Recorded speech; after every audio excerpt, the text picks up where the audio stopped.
வாரத்தின் முதல் நாளிலேயே தங்கம் விலையில் ஏற்பட்ட திடீர் சரிவு நகை பிரியர்களையும் முதலீட்டாளர்களையும் ஆச்சரியத்தில் ஆழ்த்தியுள்ளது.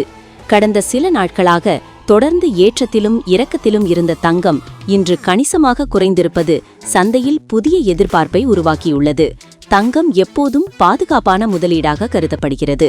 உலகளாவிய பொருளாதார சிக்கல்கள், பணவீக்கம் மற்றும் அரசியல் பதற்றங்கள் அதிகரிக்கும்போது முதலீட்டாளர்கள் தங்கத்தை நோக்கி திரும்புவது வழக்கம். கடந்த 2 ஆண்டுகளில் தங்கத்தின் விலை வேகமாக உயர்ந்ததற்கும் இதுவே முக்கிய காரணமாகும். பல நாடுகளின் மத்திய வங்கிகள் தங்க சேமிப்பை அதிகரித்திருப்பதும் விலை உயர்விற்கு துணை புரிந்துள்ளது. சமீப காலங்களில் சர்வதேச சந்தைகளில் ஏற்பட்ட மாற்றங்கள், குறிப்பாக கச்சா எண்ணெய் விலையின் ஏற்றம் முதலீட்டாளர்களின் கவனத்தை தங்கத்திலிருந்து மாற்றியுள்ளது. இதன் விளைவாக தங்கம் விலை சில நாட்களாக குறைந்து வந்தது. இடையே சிறிய உயர்வுகளும் ஏற்பட்டாலும் மொத்தத்தில் விலை நிலைமை மாறிக்கொண்டே உள்ளது.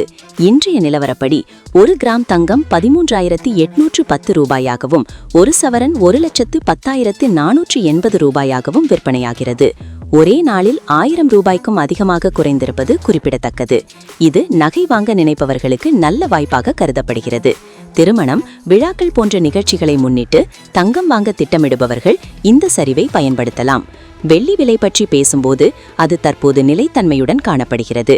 1 கிராம் வெள்ளி 255 ரூபாயாகவும் 1 கிலோ வெள்ளி 2,55,000 ரூபாயாகவும் உள்ளது. தொழில்துறை பயன்பாடுகள் அதிகம் உள்ளதால் வெள்ளியின் விலையும் நீண்ட காலத்தில் உயர வாய்ப்பு உள்ளது என நிபுணர்கள் கருதுகின்றனர். தங்கத்தில் முதலீடு செய்யும் முன் சில முக்கிய அம்சங்களை கவனிக்க வேண்டும். குறுகிய கால லாபத்தை எதிர்பார்க்காமல் நீண்ட கால சேமிப்பாக தங்கத்தை பார்க்க வேண்டும்.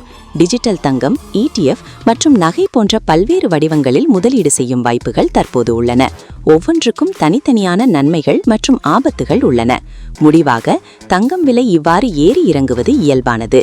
ஆனால் இன்றைய சரிவு போன்ற தருணங்கள் சரியான திட்டமிடலுடன் செயல்பட்டால் நல்ல முதலீட்டு வாய்ப்பாக மாறும். எனவே சந்தை நிலவரத்தை கவனித்து தேவைக்கேற்ற முடிவெடுப்பது மிகவும் முக்கியம்.